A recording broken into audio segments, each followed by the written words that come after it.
જાલોદ તાલુકા વિસ્તારમાં આવેલા સસ્તા અનાજ માફિયાઓ વર્ષોથી બારોબાર કટિંગ કરતા હોવાનું જાણવા મળી રહ્યું છે, જ્યારે કેટલાક સસ્તા અનાજની દુકાનોમાં ગ્રાહકોને વજન ઓછું આપી બાદમાં અનાજ માફિયા બારોબાર વેચાણ કરતા હોવાનું પણ લોકમુખે ચર્ચા જોવા મળી રહી છે।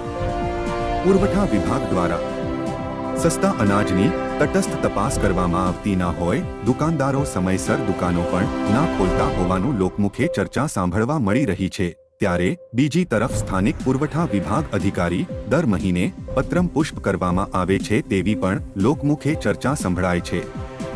તો શું જવાબદાર તંત્ર ગામડે ગામડે ટીમો દ્વારા તપાસ કરવામાં આવે તો સસ્તા અનાજની દુકાનદારો દ્વારા બારોબાર સગેવગે થતા અનાજનો જથ્થો અટકાવી શકાય તેમ છે।